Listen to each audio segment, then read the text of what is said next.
All attendees are in listen-only mode.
Unmuted.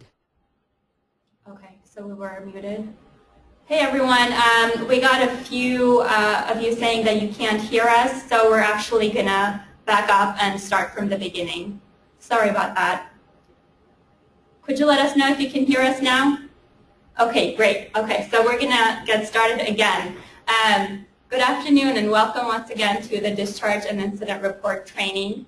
It's brought to you by the CDA CBAS branch here. Speaking right now is Lila Tomasian, and also with me are Adam and Denise. We wanted to start by reviewing the agenda for today. So we've got our welcome and housekeeping. In the beginning, we'll go over our training objectives. We'll also talk about the actual discharge and incident reporting requirements. We'll do a walkthrough of the forms and instructions, and then we'll summarize the submission review for everyone. And then we'll end with questions. So next slide. A few housekeeping items. We have the webinar that's being recorded, and we will post it on our website sometime next week. We've sent a copy of the slides to everyone who had registered. We sent it around 1 p.m. today, so hopefully you all got a copy of those. We'll also have the discharge and incident report forms and the instructions posted on our website later next week. And then finally, we'll end with the Q&A at the end of the webinar. So keep your questions coming, and we'll answer them at the end of the webinar. Our training objectives for today are to introduce the new discharge and incident report forms, and we are hoping to provide you with clear direction regarding discharge and incident reporting requirements. Next. So now we're going to be going through the actual reporting requirements of these forms. Denise? Hi, good afternoon and welcome. Happy that you're joining us this afternoon to talk about the release of these new discharge and incident report standard report forms that we've been talking about providing for some time. I'm Denise Peach. I'm the chief of the CBAS branch here at CDA, and I'm, again, very happy to be finally rolling these out. We've been talking about releasing these forms for some time. It's been a little while in the development, and so we're happy to share them with you today. Before we get too deep into things, I want to make sure that I acknowledge Lydia Missalides at CADS and Diane Cooper-Puckett at the Peg Taylor Center up in Butte County, especially the two of them for their help, and anyone else that that they included in getting some feedback for us, assistance with developing these forms. You know, anytime we develop forms, we are humbled by how challenging it is to make sure that we anticipate as many things as we can, avoid as many errors as we can, get good guidance together and instructions. So we definitely appreciate the expert help from the CADS folks and providers, and to get their perspective. So thank you to all of you for your help in developing these. So moving on, let's talk just quickly about some of the requirements that for discharge and incident reporting that are in law, regulation, and waiver.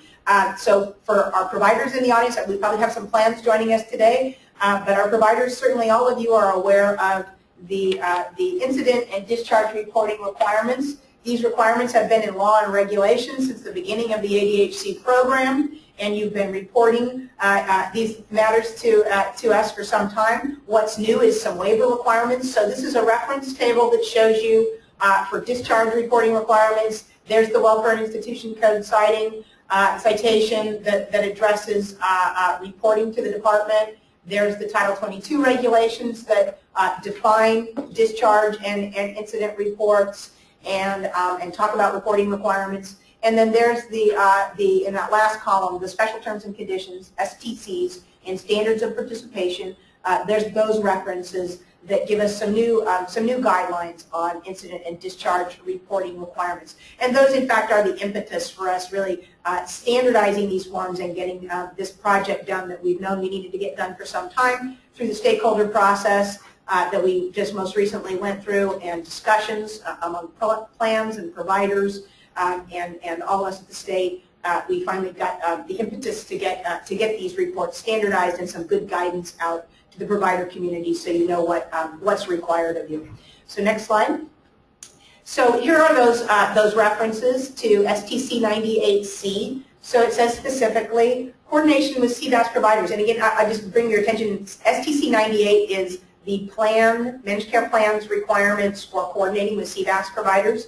So they need to coordinate member care with CBAS providers to ensure the following: exchange of participant discharge plan information, reports of incidents that threaten welfare, health, and safety of participant, and changes in participant condition to make sure that those are conducted in a timely manner, and facilitate care coordination. So I want to just emphasize here that there are some additional sort of layers to what we've known for a long time, or the discharge and incident reporting requirements in the program. This specifically, in this STC and the waiver, addresses the need for care coordination. So what we're talking about today in this new standardized format, it may work for the managed care plans and for that care coordination. We hope so. To the extent it does, we're happy about that. But we wanted to make sure that at least on our end, we have a standardized reporting and set of expectations for the form and format and the data fields. And if the managed care plans want to also add on additional things that they are going to need for care coordination, that's between the providers and the plans. But we're going to have a standardized process here. So that's what we're about today. Next slide. And here's the standard of participation, the SOP. And I think that you have a typo in your slides, so we caught that, so it wouldn't be a complete webinar if we didn't have some typos. So there's a couple of them we caught and corrected. So you can pencil in SOP instead of SOO up there on your slide. So CBAS centers must have the ability to comply with state reporting requirements and with Medi-Cal managed care plan contract requirements. CBAS providers must report the following, and A and B address discharge plan at the time of disenrollment from the center, and it specifically says here that the discharge must be reported to CDA for fee-for-service CBAS participants and to the responsible managed care plans for managed care plan members. So we're going to be talking about some of the report submission requirements around fee-for-service participants today, and we're hopeful, as I say, that this is a tool that you can use for tracking and ensuring reporting to the managed care plans for managed care plan members as well. The incident reports, all incidents that threaten the welfare, safety, and health of participants, reported to CDA and applicable, again, to the managed care plans. within 48 hours of the incident, documented in writing in a required format. So again, we're going to talk a little bit more about what kinds of things need to be reported again today, and we're hoping to standardize that documentation and those expectations today. So that's the STC and the SOP references. So provider reporting practices to date. What have the providers been doing? Well, in a word, it's been inconsistent.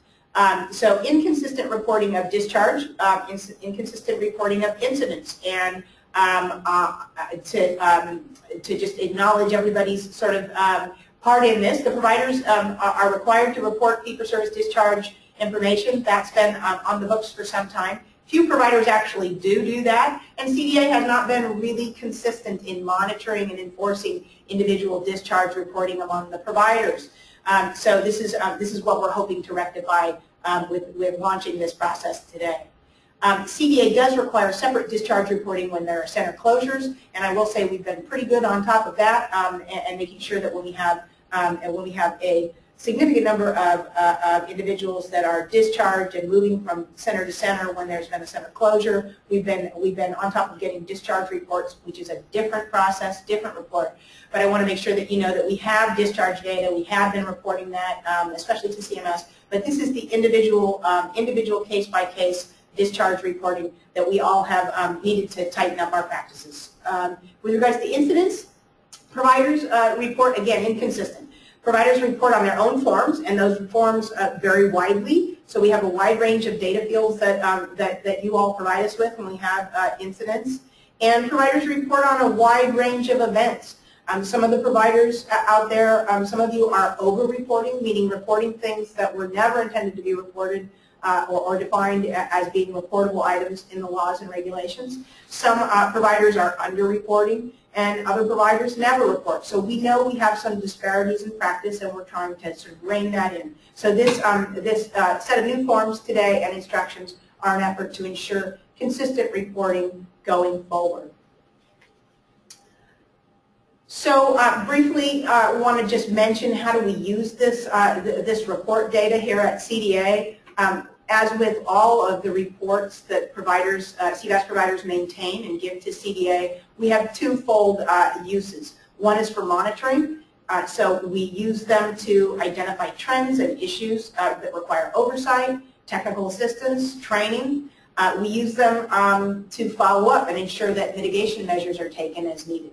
So for example, with incidents of a certain nature, sometimes there are issues that require that the center correct certain things to make sure that the incident in question doesn't happen again. So we will follow up on those things, as will the Department of Public Health, who also sees the incident reports. And we'll talk about that more in a minute.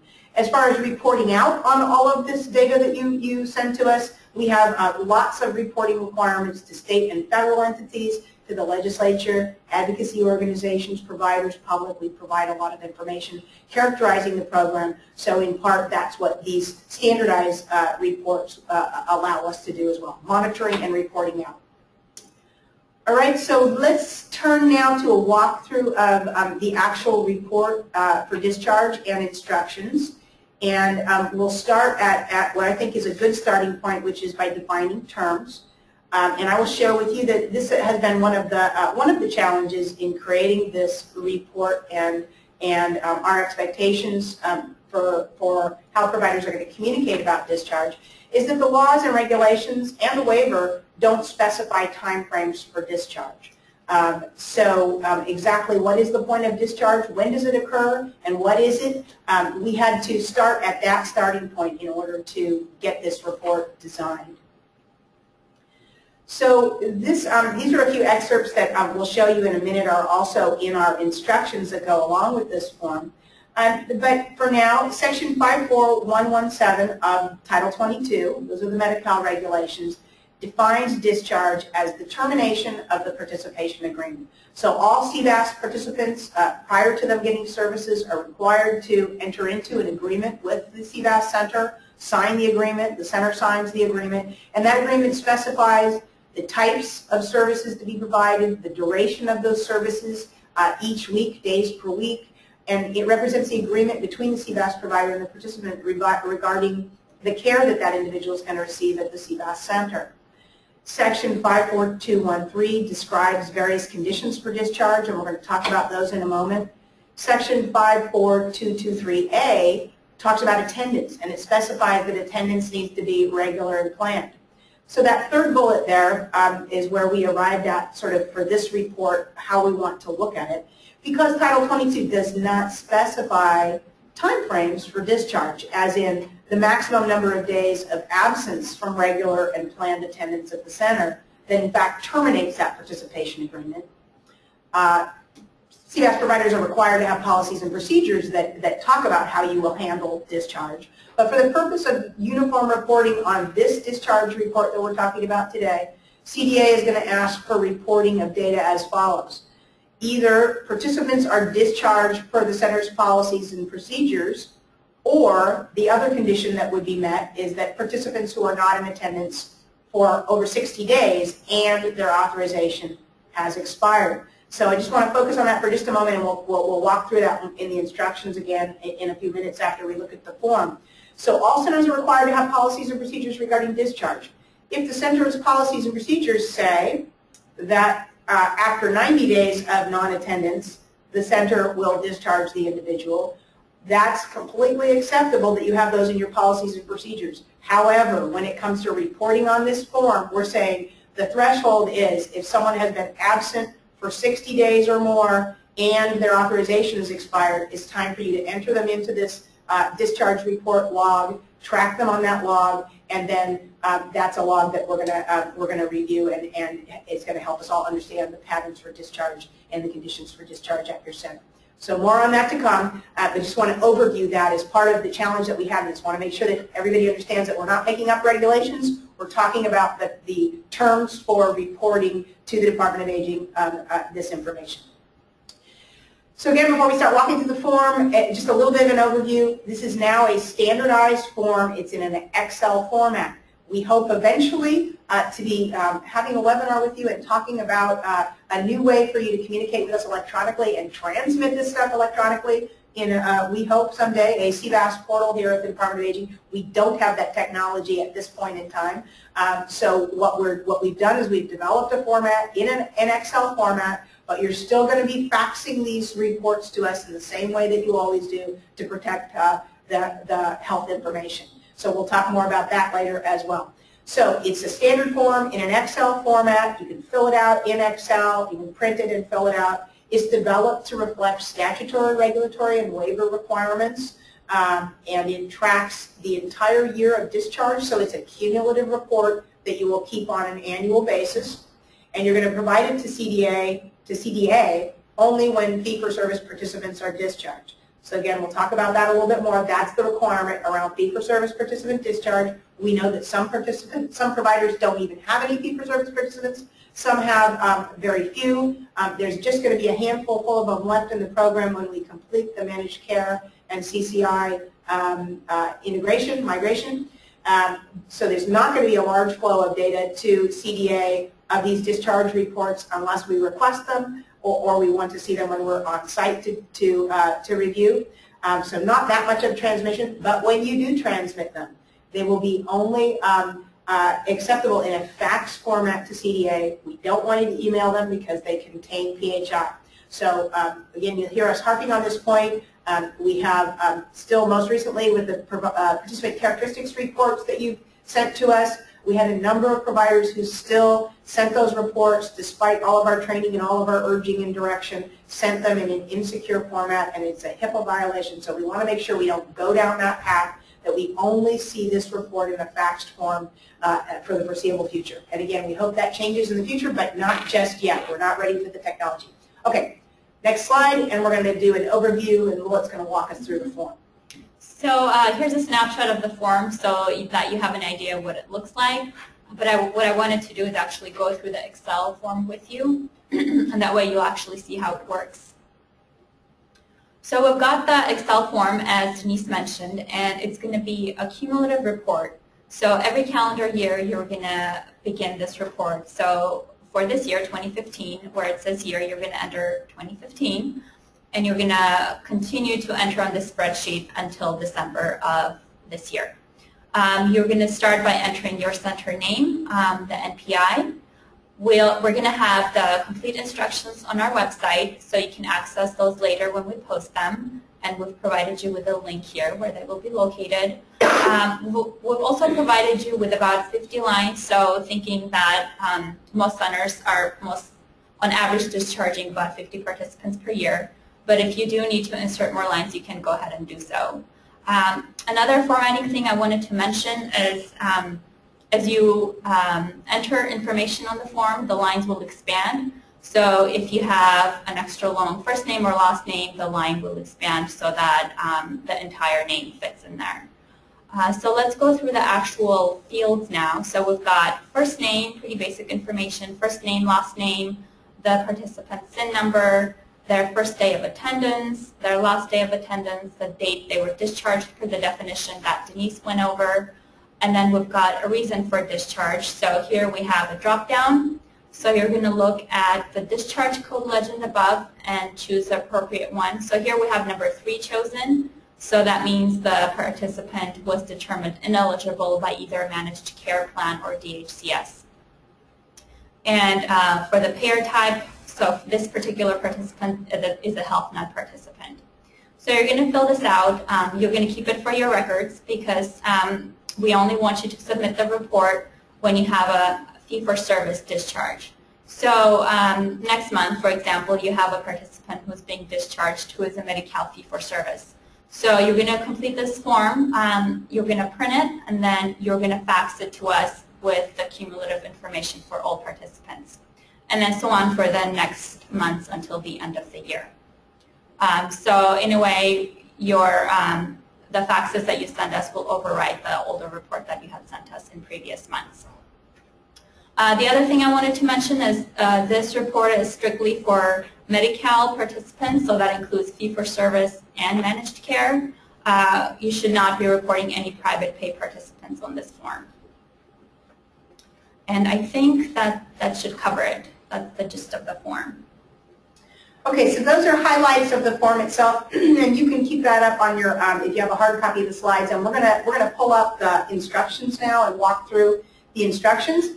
We have, I hope, what is a pretty comprehensive guide to whatever might be your questions about the discharge summary report and how to maintain that report and when it's to be sent to us. But I just want to walk through some of this to get started. Excuse me, cold and flu season hasn't been pleasant for me the first months of January. Hope you all are doing better than that. If you start down at the bottom, Adam, can you bring us to the bottom of the report? A few slides back, we talked about some of the regulatory definitions of discharge and reporting requirements that are in the regulations, and then the conditions for reporting. So I just want to point out that this is information that's all at the bottom of these instructions. Important to keep in mind as you think in terms of when somebody needs to be entered onto this report. So if you take us back up to the top, Adam. And we start with an overview of the report, what it is. It summarizes participant discharges that occur in CBAS centers on an annual basis. It's available in Excel format. There's the website. And this is what you do to find the form on our website. Click on our ADHC tab, ADHC CBAS, and drill down to the forms page, and you'll find it there along with all the other forms that are on that page.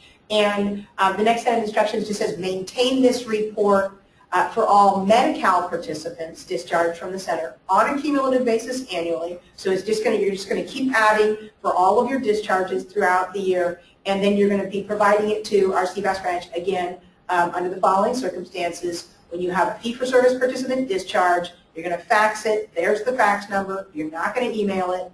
And then upon request by CDA. So we fully expect that we will have opportunities where we want to contact you and say we want you to send us a copy of the report, and under those circumstances you're going to fax it to us again, or perhaps even at that time we might do a secure email so we can get an electronic version, but that's upon request, and then we'll want you to make it available for our review when we're on site as well.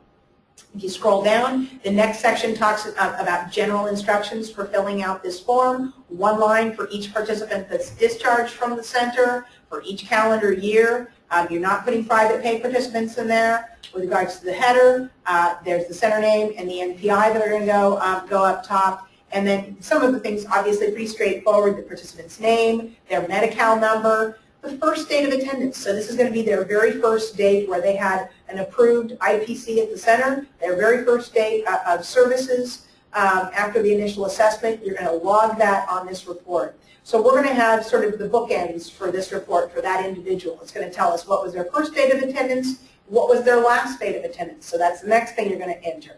And then the date discharged. You're going to enter the date the center discharged a participant per the definitions that we talked about that are below. So again, the last date of attendance may be on January 15th, and it's not until January or February 15th that you learn that the participant has been placed in a nursing facility or is not returning to the center.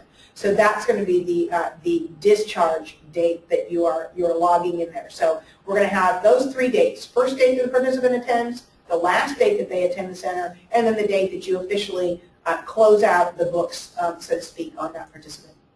You're going to select reason for discharge, and the reasons are noted here. And again, I'll just share that as we developed this report, one of the challenges was to find a way of characterizing the different kinds of things that can happen upon discharge or that generate discharge that are consistent with the way the regulations define discharge and that don't overlap.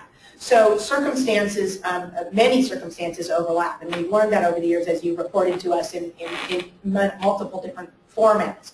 So the very first reason, death, a reason for discharge. That's pretty definitive and clear. Nursing facility placement. So someone goes into a nursing facility and you're changing you're terminating your participation agreement. They're not coming back, or if they were coming back, it's so far off on the horizon that you're closing out you're doing the discharge of the participant. The third category there is the managed care plan or DHCS has determined ineligible. So this is an ineligibility determination by either of the payers, either the state for fee-for-service or the managed care plan with which you contract. So that's the third category. Category number 4 would be loss of Medi-Cal eligibility altogether. So different from they're ineligible for CBAS, they've lost Medi-Cal eligibility, category 4. Categories 5 and category 6 are where we get into some kind of tricky distinctions. So the center discontinued services is number 5. So there's a lot of reasons why the center may discontinue services, and some of them are listed in the Title 22 regs. So for example, you have a participation agreement with an individual, and if the individual fails to meet the terms of the participation agreement, that would be one of the grounds for discharge. Again, in the center's policies and procedures, and you'd be following those. The participant no longer benefits from CBAS. So the individual has higher levels of functioning, and they're no longer in need of the services that you're providing, or that they are unable to benefit from the services because of their particular conditions. The participant requires a higher level of care. So, so again, this would be the center initiating the discharge based on its own policies and procedures, and because somehow you're unable to uphold basically the participation agreement. Category number 6 is if the participant discontinues services on their own. So that would be, and again, this is right in the regulations, the participant notifies the center of intent to discontinue for reasons such as they're transferring to another center or they're moving out of the area. So in these conditions, the participant is discontinuing services. So there's lots of sort of sub-reasons under both of those Category 6 and Category 5 general descriptions that would meet those descriptions, but we had to keep them general so that we wouldn't have overlap. Okay, so I'm sure you guys are going to have lots of questions about that, but I want to just point that out. This is one of our challenges in making sure that we didn't overlap these categories. Okay. Payer, we talked about that. That's pretty straightforward. Is it fee-for-service or which managed care plan? And then any other pertinent comments that you feel you need to make. So those are the instructions. And so for now, I'd like to go back to the slideshow. The definitions are down below. And then just review a couple of highlights here. And again, I'm sure we'll take more questions on this report. This report, it is a cumulative report for Medi-Cal participant discharge data. It's maintained by the center provided to CDA when a fee-for-service participant is discharged and made available to CDA upon request. So I want to clarify that we're interested in the Medi-Cal participant disenrollees, the managed care disenrollees, as well as the fee-for-service disenrollees or discharge participants. But just on a practical basis, the flow of paperwork for each Medi-Cal participant discharge and the flow of these, all of this protected health information, it's too much for us to manage. So we're asking for just when the fee-for-service participants are discharged and then upon request. And again, to reiterate, it contains PHI, this report, so do not mail it to CDA, fax it only for the time being. Okay, so that's the walkthrough of the discharge report and instructions. We'll walk through incident report and instructions, and then we'll make sure we leave enough time for your questions, which I'm sure you have. So again, the starting point for talking about incidents is to define our terms. So with regards to the incident, again, we have some good reference in Title 22. We have a licensing regulation, actually, 78427, that defines two things: unusual occurrence, and then this other category that they refer to as, the regs refer to as death, injury, and unusual incident. As providers know, who've been around for a long time, we sort of generically refer to all of these as incidents, but the regs actually make a distinction between this thing called an unusual occurrence and then death, injury, and unusual incident. So we've done our best in our instructions and in our form to help clarify the difference between these two things. So we'll overview that momentarily. And then the incident report instructions, and I think you also have another typo in your slides, but we corrected. The incident report instructions, not the discharge report instructions, provide definitions and further guidance regarding these unusual occurrences and incidents. Okay, so terminology is always a challenge, but at least we have something to fall back on that's pretty clear here in the regulations. So let's go over that. 78427 specifies unusual incidents and occurrences that must be reported. The first category, unusual occurrences. These are generally widespread in their effect. They threaten the welfare, safety, or health of center participants. That's uniform across both these definitions. And they are largely those that happen in the environment, such as earthquake or flood, or in the facility, such as fire or explosion. So the main difference between an unusual occurrence and unusual incidents, again, generically sort of referred to in our language as incidents, but the unusual occurrences are occurrences in the environment or in the facility, and they require a 24-hour report of their occurrence. So when these events happen, again, they're usually pretty widespread in their effect, and they're things that have a faster timeline defined in regulation for reporting.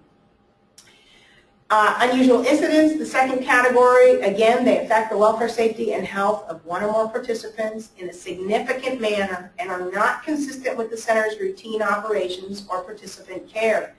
And that's a very important distinction here as we think about wanting to make sure that providers, CBAS providers, are clear about what's reportable. Again, remembering that some of our providers over-report all kinds of medical incidents that come up, that arise, that are really things that should be considered to be routine operations or that are in the course of routine care. So these unusual incidents are things that affect someone in a significant manner and are not sort of consistent with that routine path that the individual is on based on their health conditions. So unusual incidents include death, again, pretty clear, serious injury, and we have a pretty good definition, further definition of that in our instructions that we'll go over. So death, serious injury, participant missing from the center, so an elopement from the center, that's a very important thing that has reportable responsibilities. Abuse, unexplained absence when the center has an inability to contact the individual, and then breach of protected health information. So those are the general categories that we're talking about here. We've also put other on the form if there's something that, that sort of falls outside of these definitions. But again, the emphasis is on these are significant unusual incidents. So these have report responsibilities within 48 hours of this adverse event. So as we go through, walk through the forms, we'll talk about these distinctions and the terminology and the time frames for reporting. So to overview this form, again, it's a standard form and it's in an Excel format. It's developed to reflect the statutes, the regs, and the waiver requirements for the program. It's provided to CDA and to the Department of Public Health within 24 or 48 hours of the event, depending on what kind of event it is. And this form has been developed. It has two parts. We did this on purpose. Part one provides general information about the event that's being reported, and the second part provides participant-specific information. This two-part design for the form allows for sharing with the managed care plans if the incident affects more than one participant from a different plan. So we've tried to create this modular form so that when you report an incident, we know what the incident is in general, and then we have individual attachments or sheets that follow the general description that you can provide for each of the participants involved in the event so that you can sort of break it apart and report those separately when there is more than one participant that's affected. And we'll talk about some examples of that. Again, you're going to fax it only. Don't email it to CDA. Contains PHI. Okay, so that's a brief sort of nutshell overview, and Lilith's going to walk us through a look at the form. So again, here's a snapshot of the first page, and let's just take a quick look at the second page. It's probably hard for you all to see, but again, what I wanted to do is go through the actual form with you. So here it is in Excel, and you can, once again, either complete it on your computer or you can print it out and complete it by hand.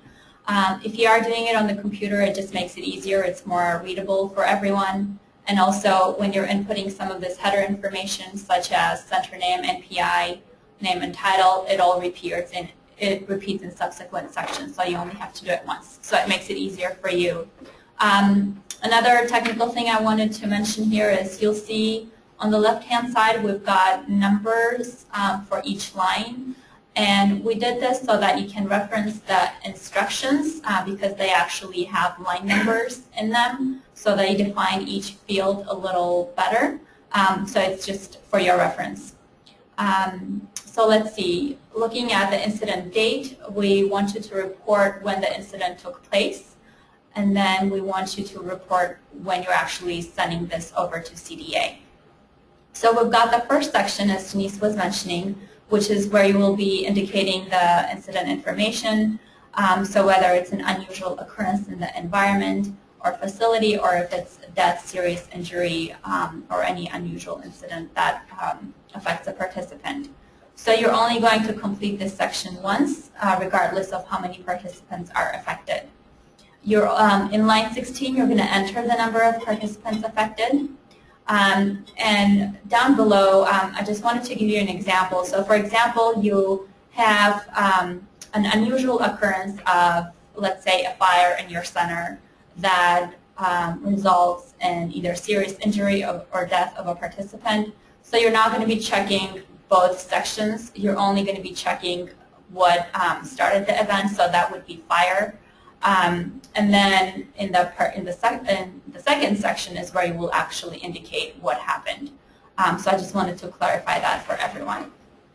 So we've got a few examples here of what you can choose. If none of these are what's happening at the center, we have another category, and you can check that. And then in the summary additional information box down below, you can describe what it was that occurred and what your response was. So let's keep scrolling down. And then we've got sections B and C here. So we want to know your response, who did you contact, and then who did you submit a report to. So these are pretty self-explanatory. And I think we also have some more instructions in our actual instructions form. And then section 2. So this is participant specific. You're going to enter the participant's name, their SIN, age, gender, and enrollment date. You're also going to indicate what happened with the participant at the time of the report. So these are your options. If you are selecting other, we want you to specify exactly what happened down below. And then if this is something that affected multiple participants, so for example, participants got into a physical fight, or there was a center-wide event that affected multiple participants. So you will fill it out once for one participant, and then as you'll see at the bottom, we have different tabs here. So additional participant, same exact format. You'll enter the additional participant information here. And we've given you 5 additional tabs. Hopefully that's enough, but if not, you're welcome to add more or contact us and we can assist you with adding more tabs. For this particular report, you're to report Medi-Cal participants and private pay participants, so regardless of the payer status, if an unusual incident or occurrence happens at your center, we want you to report all of those to us. And once again, you're going to be faxing this report to us every time it occurs. No emails. Let me see if I have anything else here that I want to talk about. No, that's it. That's it. Okay, let's go back to the slideshow and we'll walk through we'll go through the instructions. I'm sorry. So let's walk through the instructions for the incident report. Again, we've done our best to, we hope, give clear instruction about what's expected for reporting in each of these boxes. So let's start at the top. We have an overview that this is the report that's used to share adverse events that occur at the center or in transit to or from the CBAS center. So let's be clear about that. That's whether it's on the CBAS grounds or whether it's in transit to or from. These are unusual occurrences or incidents that you're going to be reporting to us in either case. It's available in Excel format. There's the website address.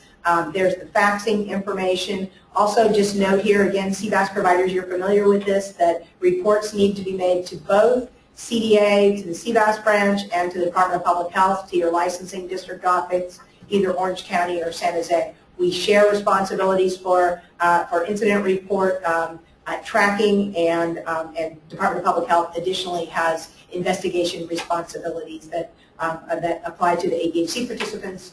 So that they are also in this loop with incident reporting.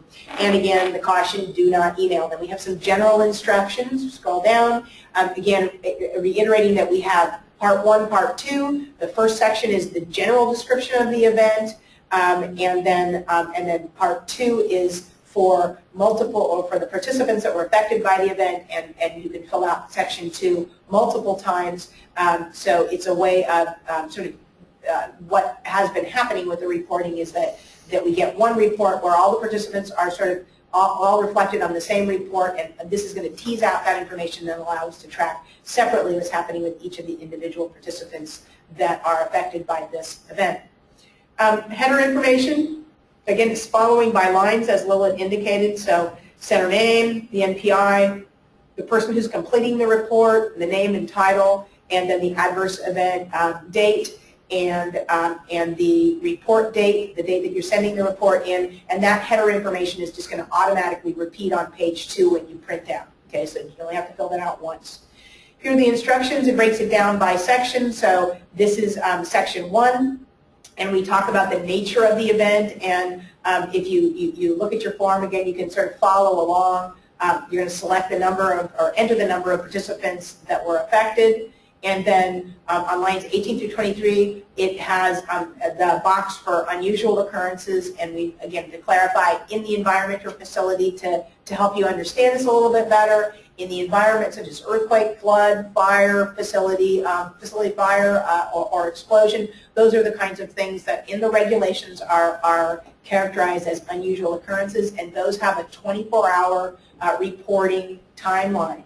And again, to emphasize something Lilith touched on, we looked at this report as being a way to identify what was the primary event, or what was the primary outcome. In the case of an unusual occurrence, it may have resulted in serious injury for individuals. So, but it's the first thing that caused it, basically, in the case of an unusual occurrence. So we're looking at what was the event in the environment or the facility, and then the outcomes for the individual participants are captured on Part 2 of the report. Scrolling down, here are the different types of unusual, well, death, serious injury, or unusual incidents to follow the regulatory language along exactly. So if the adverse event being reported is death or meets the description of serious injury or unusual incident, then you're going to be filling in this box. So here's, again, the regulations that define what these unusual incidents are. And if you scroll down, there's some definitions here that will help you in understanding what this terminology means. And we've gathered these definitions. Some of them are in our CBAS regulations, and some of them are across different facility type categories and definitions where the definitions get a little bit more nuanced. So death, obvious. Serious injury, the definition here, physical or psychological harm resulting in extreme physical pain, risk of death, significant loss or impairment of function, or requiring professional medical treatment. Again, the point that I want to emphasize here is that this reporting on the incident report form was never expected to be routine kinds of events. These are unusual events that are not consistent with the center's routine operation or participant care. So if something rises to the level of serious injury, this is the definition that you're looking for to decide whether it's reportable.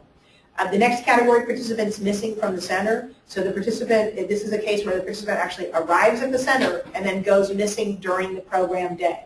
Okay? The distinction here between this and the category of an unexplained absence, where an individual is supposed to be in attendance, or the van goes to pick them up and they're not there and you can't contact them. Different kind of scenario, but participant missing from the center, unexplained absence, both of them would be reportable types of incidents.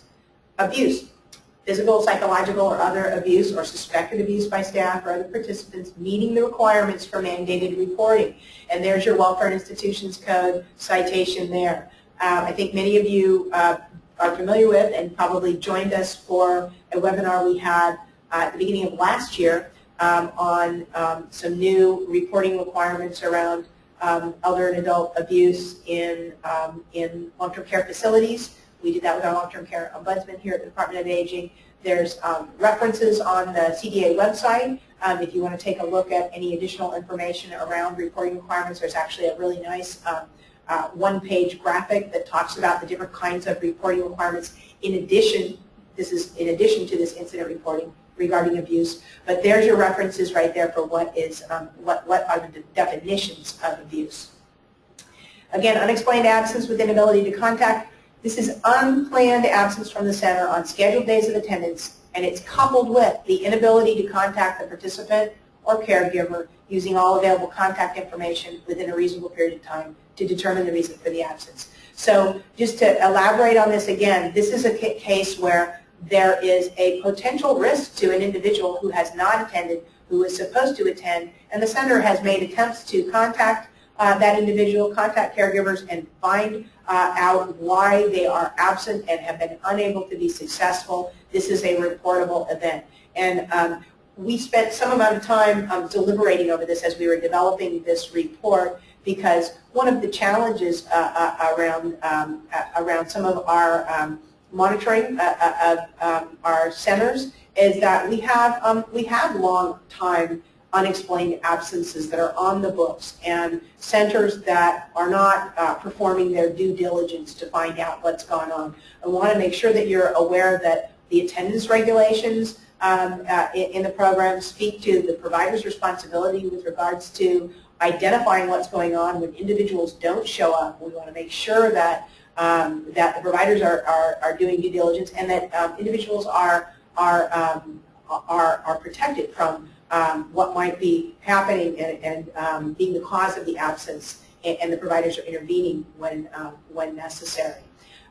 So that, just want to make sure that everyone knows that that's a reportable instance. And again, that's not just someone doesn't show up one day. It's a concerted effort on the part of it has to be coupled with the provider's effort to identify what's going on and ensuring that there's not something really negative or adverse for the participant that's happened.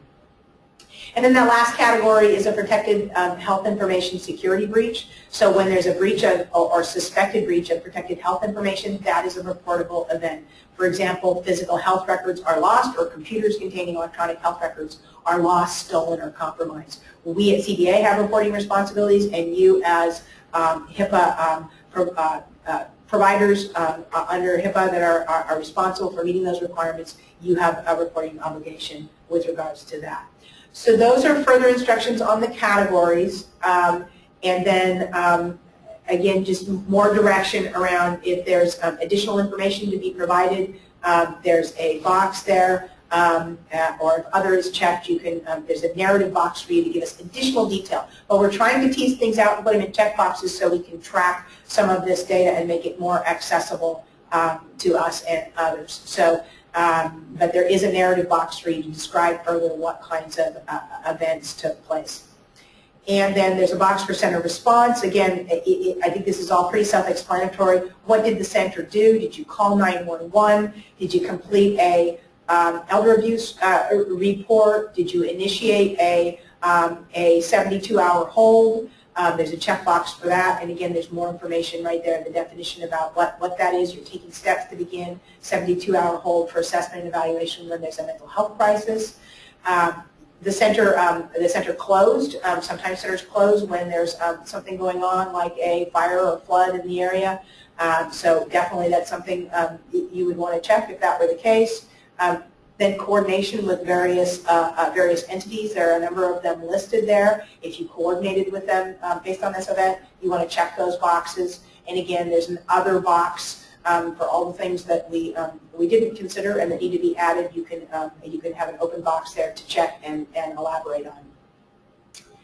Further instruction regarding the participant information. Again, I think most of this is self-explanatory. Section 2, you're going to identify who the participants are who are involved, name, their Medi-Cal number, age, gender, enrollment date, and these are the folks who were impacted by the adverse event, and then for the participant status or outcome at the time of the report. I want to emphasize this is known status at the time of the report. So, so if it's within 48 hours, it's what you know. You're going to check all the boxes that apply at the time of the report, and check other, and again, use that other box as needed to provide additional narrative information. Okay, so we'll go back to the slideshow and just do a brief sort of recap here of some of the important points we want you to sort of take home lessons here. This report is a two-part form, provides general and participant-specific information about an adverse event that happens at the CBAS Center. This is during transit or at the CBAS Center. Has two parts and is designed to allow for sharing with managed care plans if the reported event affects more than one participant in different plans. We're hopeful that this can be used in that way. Managed care plans, it's up to them to work with you to decide how they're going to coordinate additional care coordination around incidents and their members. But we're hopeful that this form can do double duty as it can. It's provided to CDA and the Department of Public Health within 24 or 48 hours of the reported event. And again, the cautions, it contains protected health information. Don't email it to CDA, fax it only. What about managed care plans? For the managed care plans? So again, for the managed care plans, they have care coordination around their members and other issues that they're dealing with regards to these incident reports. And I guess what I would say is that we assume that over coming months, as everyone gets up to speed with new waiver amendment requirements, that the managed care plans will be directing their contracting providers about what it is they want information shared, and that that's a conversation that happens between the providers and their managed care plans about what plans want from them, when, how, what format, etc. Report submission review. Let's go over a few main points. So with regards to the discharge summary report, again, the provider maintains this on a continuous annual basis. So it's a tracking log. And I just want to emphasize, because I know it's always scary when we have new processes and new forms, it's a very simple report. So, and most of our providers, based on what the MSSR data says that you give us, we have about 600 participants that are discharged each month. So if that averaged out, that would be about a little over two discharges per center. It doesn't average out. Obviously, we have different size centers, but it's not very many people that are flowing out of the program. So it's a tracking log. It's not that onerous. And again, the submission to CDA is only for fee-for-service participants who are discharged, and then when we request it. So it's a tracking mechanism, and we hope it's helpful to the centers as well as to us and to managed care. You're going to submit it via fax and never email. With regards to submission for the incident report, the provider submits only for adverse events that meet the definitions in the instructions. So again, we know that for some of the providers out there who've been reporting every single little thing that happens and trying to do a CYA or just that's the center's policies and procedures, we want to make sure we're standardizing all of the providers and their reporting now. For those of you who've been reporting things that don't meet those definitions, you can taper back. If you still want to record these things per your policies and procedures because you want to, and it's for your own purposes, you can do that. Keep things in center records, in center binders, but the things that we want reported to us for incidents here at CDA are only those that meet the thresholds in the definitions. And then you're submitting it to both CDA and the Department of Public Health. And you're going to report unusual occurrences within 24 hours and reports of death, serious injury, or unusual incidents, that second definition, within 48. Again, you're submitting it via fax and never emailing. And for those providers out there that haven't been reporting, I hope these definitions are clear and that you will begin reporting because we'll have better means of tracking these things now, so we'll be able to identify, I think, in a much better and more expedient way which providers have been over-reporting and which ones under. So it'll give us a better snapshot of what's happening statewide. And I think that brings us up to the question and answer part of the program. Oh, I want to draw your attention again to our contact information here at CDA. There's our website, our physical address and email box, our phone, and that all-important fax number that you're going to be using here. Okay, so I wanted to go over the questions for discharge forms and then take a look at the incident report questions, if that's okay. So the first question is it enough to complete the standardized form and fax it to CDA managed care after we discharged? The old waiver language required us to put the medications the client is taking, the medical problems, the interventions the client received at the center were needed to be put on the discharge summary. Are we required to do it now with the new form? So I'm not sure I understand all of the question, but let me take let me make the distinction between a discharge plan and this discharge report. So the providers have discharge planning requirements. They're actually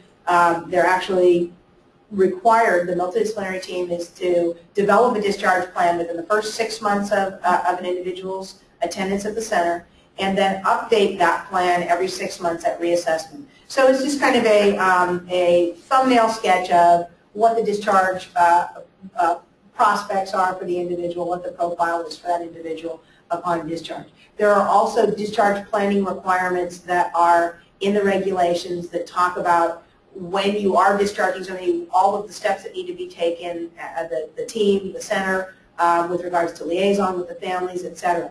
Those are all things that need to be done as part of discharge planning and as part of actual discharge. As far as discharge reporting goes, these are the report standards that we're now specifying. So these are the fields, the only fields that we're asking for you to report upon discharge. So that's the distinction between planning and then this report. With regards to managed care plans, first of all, I want to make a couple of comments. This summary report, managed care plans are only entitled to information for their members. So this form that we've developed that is cumulative may or may not work for you with sharing information around discharge with your managed care plans. They may want additional information, or you may have be a provider, let's just say in San Diego, who has 5 different plans you're working with, and this report will have information from all of those, for all of those individuals from different plans on it. So you don't want to just peel this off and send it to the plans. You could, in fact, sort it. The payer it is on the report, and you could, if you were sophisticated enough with your Excel, or you could work with us. We could help you to sort it or filter it so that you have the plans separated out, and then you could share it with the plans. But I want to caution you about sharing information with the plans for their non-members. That's it wouldn't be acceptable. But again, the managed care plans are going to be working with you and talking to you about what their requirements are for care coordination on discharge, when they want information reported, and what information they want. So this is for CDA reporting purposes only. Okay, so our next question is, if the client opts out of managed care, do we need to fax the discharge form to CDA or managed care? Okay, so if I'm understanding correctly, you have somebody who is they're participating in CBAS, and they're a managed care participant, and they choose to no longer be enrolled in managed care. Okay, so there's a couple things going on here. In order to get managed care, okay, so if you look at it depends on where they are. Okay, so there's a couple things. If they're required in CCI counties, they have to be in. It's not optional. There are certain populations that are required to be enrolled in Medi-Cal managed care in order to receive their managed long-term services and supports. So they don't get that option. If they are if they are exempt, then they can be served through fee-for-service. But there aren't that many of those exemptions available anymore. So if someone is in a CCI county, they're not going to be opting out. If they say they don't want to attend CBAS any longer and they're opting out of participation in the center, then that would be a communication with the managed care plan. And again, you would need to contact the managed care plan and talk to them about the care coordination and what kinds of information they want from you. But you would definitely put it on this report in that second case. If it's an individual in a non-CCI county and they choose not to be enrolled in managed care is how they get their benefits now in the entire state. So if they choose in a non-CCI county not to be enrolled, then they basically are choosing to give up their CBAS. So again, you would be notifying us, you would be notifying the managed care plan, or you'd be talking to your managed care plan about what they want from you. But you would definitely enter them on the discharge report. So to clarify, they would enter them under participant discontinued services. Yes, participant basically is discontinued services. All right. Are these reporting requirements for discharge reporting in reference only to discharge summary at the time of disenrollment and not the discharge plan created upon initial enrollment and reviewed at reassessment? So again, that's raising the discharge plan versus what's going on this discharge report. So CBAS providers have all kinds of responsibilities around discharge planning, and then actual discharge and assisting with referrals and coordinating with other entities in the community, other care providers, coordinating with caregivers at the time of actual discharge. But when it comes to discharge reporting, these are the only fields that we're asking for you to put on this discharge report. Okay, next question has to do with the authorization period. So does it mean that if authorization has expired but the person has attended within the past 60 days, we could not discharge? Say they were in the hospital or out of town and unable to be reassessed before the end of the TAR period. Okay, so now we're talking about incident reports. So I just want to clarify, right? Or no, this is still discharge. Oh, I'm sorry. Well, we're talking about discharge. Oh, that's right. Okay, sorry. Okay, so discharge for individuals. So could you, Adam, could you pop that back up so we can just take a look at that really quickly? The definition. The instructions for discharge, if you go down to the bottom. Okay, so what we have tried to do here very carefully is to convey that because there is no regulation that specifies this thing about time frame, and because we're trying to manage and understand what's happening with regards to discharge, we're saying for the purpose of this reporting, we want to consider two things. One, we most definitely want to consider what the center's policies and procedures are, and we don't want to step on your toes here. That said, we want to make sure that we don't have people who go beyond 60 days and have a TAR expire who are never reported to us as having been discharged and that you never track as having been discharged. So we're trying to sort of split the difference here with you. So if in the scenario you described, you have a participant who has, did you say that they went They attended within the past They attended within 60 the past 60 days, but let's just say that that another month has gone by. This is a participant with whom you've had challenges getting them to meet the terms of their participation agreement, because the participation agreement goes both ways, right? Individuals are agreeing that they're going to be getting certain services and that they're going to be attending, and let's just say they are not meeting your standards for participation. They're not showing up to the van. There's difficulty that you're not able to meet their needs. This might meet the threshold for your discharge in your policies and procedures, so they haven't been gone for 60 days, but you would be discharging them per your center's reasonable practices around participation agreements.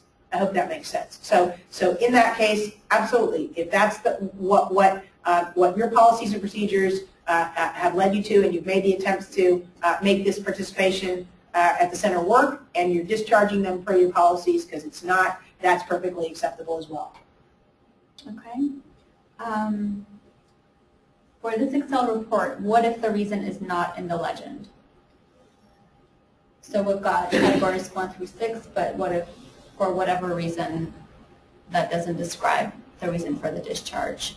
Okay, so I guess I'd like to hear from somebody in this case if this happens, and have you reach out to us. You can always contact us and talk to us about it. I think we've made, as I was indicating, our best effort to reflect the regulations and to make at least the last two categories broad enough to capture situations where the center initiates the discharge either because the participants not meeting the agreement, it's not working, maybe you have somebody who's violent or a danger to themselves or others, the center discontinues the participation agreement, or under condition number 6, the participant votes with their feet and says, I'm leaving.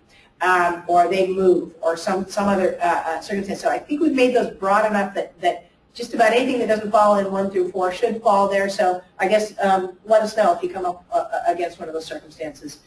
One of the things I would stress in doing this webinar, if you haven't already heard it in my tone, it's really, really difficult to develop these forms and the instructions and make sure we've thought of everything. So I guess I would consider these are not draft forms, but I would consider them versions 1.0. For each form is version 1.0, and I fully expect that there is something that we haven't anticipated. So I'm sure with the CBAS providers that I know, that we'll hear from you and we'll modify it as needed. But I hope that we've captured all 6 categories.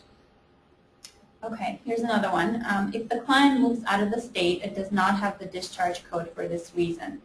What should we do? Okay, so if the participant moves, it would fall under the participant discontinued services. So they left to another center, or they moved out of the area, and we actually have some sort of antiquated regulations out there that talk about the moving out of the service area, but essentially they move and they're not able to get services at the center anymore. Okay. And did you say that the fee-for-service needs to be sent to CDA each time of discharge or monthly? So there's no monthly requirement. Mm-hmm. So again, this is a running log, and so each time a participant is discharged, you're entering their name on that line and you're filling out the information. When you get a fee-for-service participant who's discharged, then that's the time you print it out and you fax it to CDA. So there's no monthly requirement. It's upon a fee-for-service participant discharge. And on this discharge form, do we include private pay as well? And I believe the answer was no. The discharge form is for the Medi-Cal participants only. Okay, once the discharge summary report has been sent for a fee-for-service participant, do we have to continue to send the report each month thereafter until the end of the year, or only the month that the fee-for-service participant was discharged? Right. Again, so no monthly requirements. In fact, this is why these 2 forms here are much different from, say, the monthly statistical summary report or the participant characteristics report, which are on a scheduled timeline for your submission. These are on an as-they-occur basis that you submit them. So I would consider this to be sort of a soft rollout for that reason. There's no deadline, and I hope you're all not feeling like this immense pressure that you have to be experts in this form like today or tomorrow. This is an as-they-occur basis, and so you can dig in, start getting acquainted with these forms next week when we get them posted, and start using them. But there's no scheduled submission for these reports. But it is a cumulative report, so you're not going to be deleting participant names and submitting a new report. Okay, is that part of it? Okay. I think good. that was a part of the question. So yeah, so it's for the entire year. Yes. Everybody who's discharged, so at the end of the year, for some of our larger centers that have a, more of a flow out of the program, they may have a list of 50 or so individuals. Smaller centers, just a few, but it is cumulative. And is this retroactive to the 1st of January? Yeah, this is January, so everybody who's discharged in January, we expect that you have them recorded on this one. Okay, I think the rest are incident report related. Let me just make sure.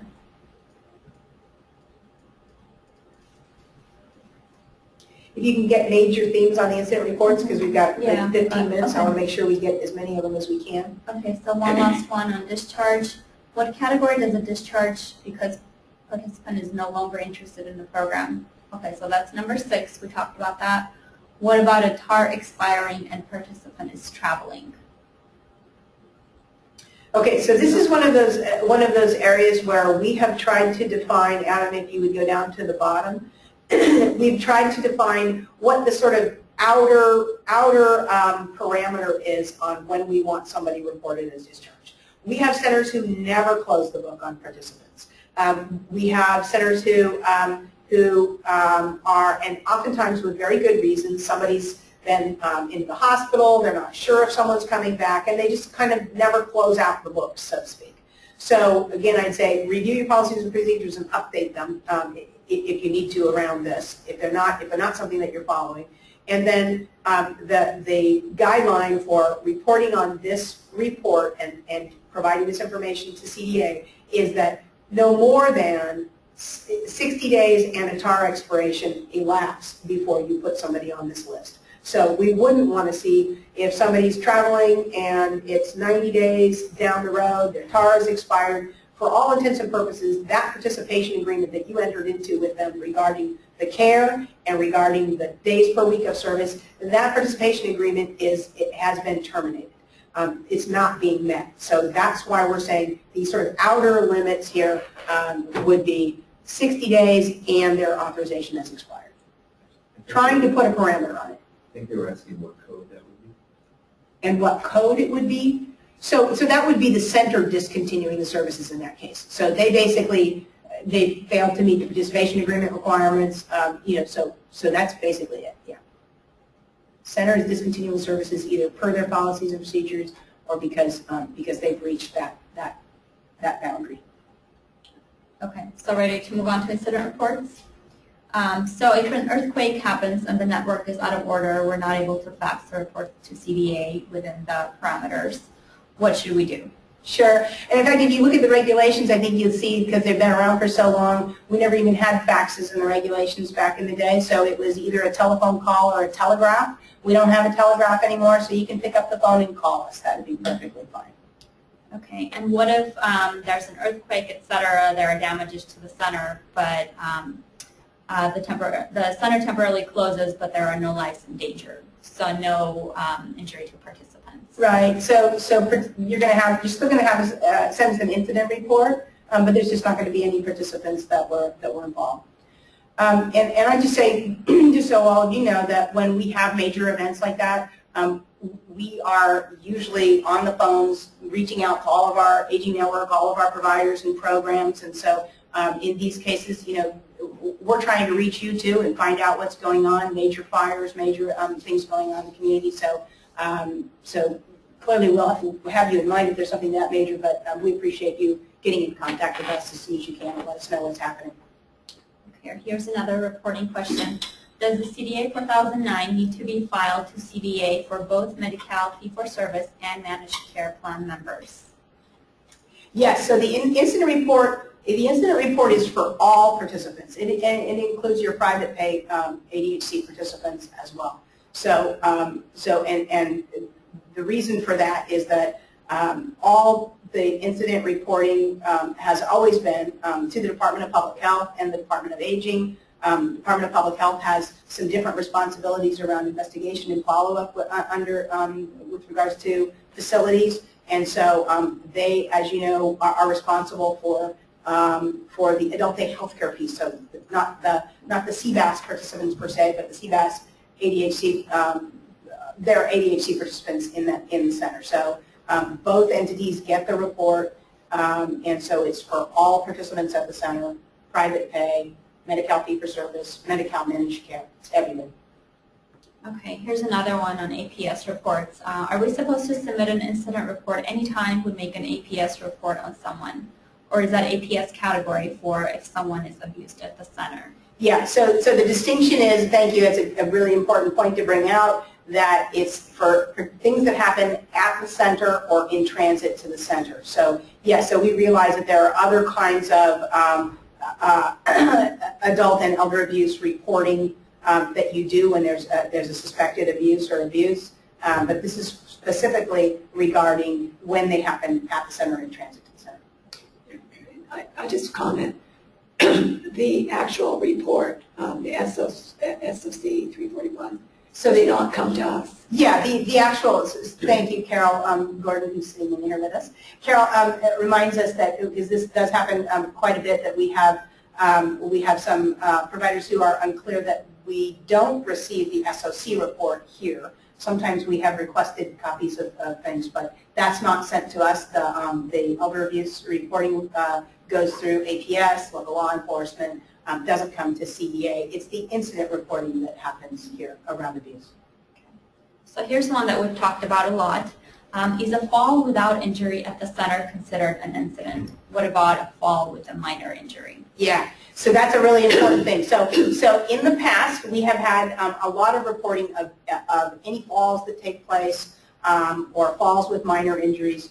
And again, this report, we have had done our best to keep it in line exactly with what the regulations specify are unusual occurrences and incidents, and that does not include things that result in minor injury, and it does focus on outcome. So if the outcome of a fall is a serious injury and it meets this definition that's up on your screen right now, as in physical or psychological harm resulting from extreme pain, risk of death, significant loss or impairment of function, and requiring professional medical treatment, then it rises to the level of being reportable. So that's the outcome we're looking for. So if that happens to be tied to a fall, you're going to explain that there was a fall in the narrative box, but it has to rise to the level of a serious injury. You check that box and then send us a report in that case. So this kind of changes a lot of practices for some of our centers that have considered anytime they dial 911,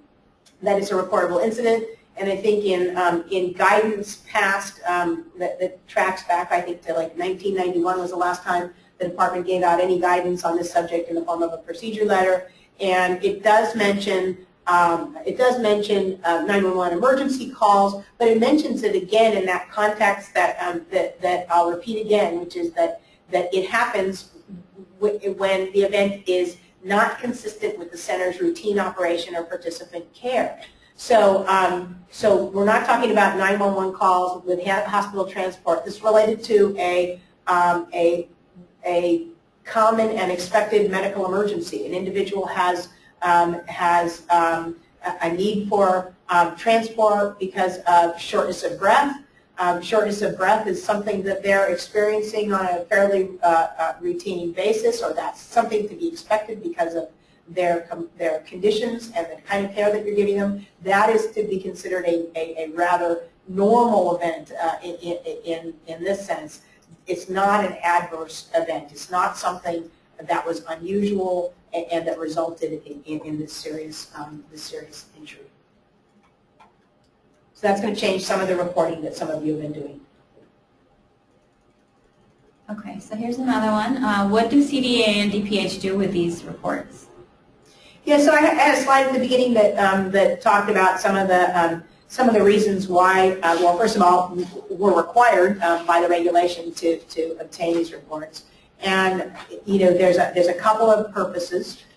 One is has to do with our monitoring and our oversight. So when we have reports coming to us that we can see that there are trends and issues for oversight, either at an individual provider level or center-wide level, then we can jump in and provide some technical assistance, do training, do whatever kind of further investigating and follow-up. We can work with providers, and we do work with providers, to ensure that mitigation measures are taken as needed, take a protected health information incident or breach. We have those all too often, and one of our responsibilities is to make sure that the provider puts in place some corrective action to make sure that we don't have people's personal and important information walking off site. So we work with the providers to make sure that we take care of that. So it's monitoring and oversight. CDPH also has additional investigative responsibilities around events to make sure that the providers have done what they needed to do to correct things and to keep the public record. And then there's all of the reporting responsibilities. So we anticipate that we will aggregate a lot of this data, hoping to standardize these fields, and it'll help us see better things with regards to what's happening in these areas, and it'll help us with our reporting responsibilities. Okay, we had a few questions about what's reportable. So if a participant is having chest pain and is sent out by ambulance, is this reportable? So, okay, so let's go back to that instruction again. So you know, I realize that this is kind of an adjustment to make, and I think that, you know, again, this is version 1.0. We're all going to be learning together on this, and so I think that the place to continue to come back to is in these instructions, to look at the definitions, to look at the regulations. I've given you the citations, and you can take a look at what the regulations say. But the intent is that these are significant effects that that harm somebody's health, welfare, and safety. This is an outcome-based kind of report. It's for serious things that happen. So if someone's medical emergency results in death, or it results in serious injury that meets this threshold, and it's not, as I've said before, consistent with the center's routine operation or the participant care. This isn't something that's part of the participant's condition and something that is expected with their disease or disease processes.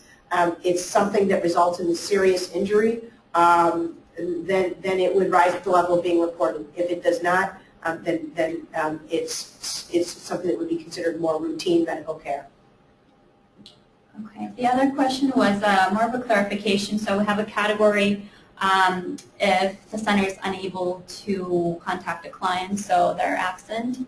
What's the threshold? A day, 2 days, a week? Yeah. So so this is again one of those nice things that happen in the regulations sometimes, where there are there's direction given, but there's not timelines and specificity that sort of gives us really a narrow understanding of this. So the regulations talk about unplanned absences on scheduled days of attendance, and the providers not able to contact the participants or caregiver.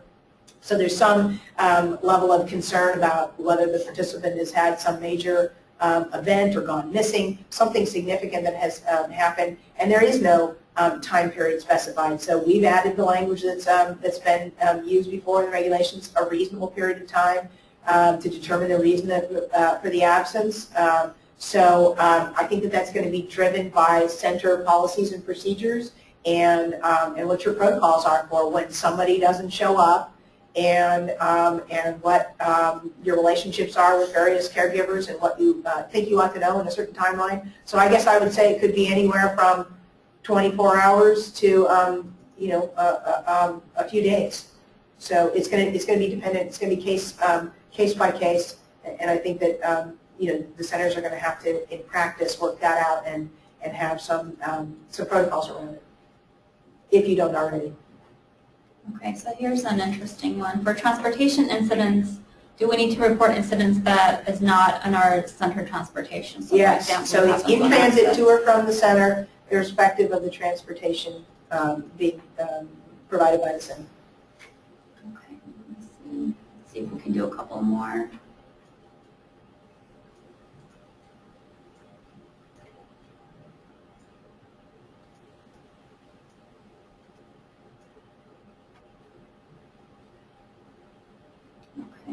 So let's see, we've got a discharge question. What happens if the participant is discharged because they don't fit medical necessity criteria and have exhausted services? Then they verbally threaten staff. Can we make an incident report?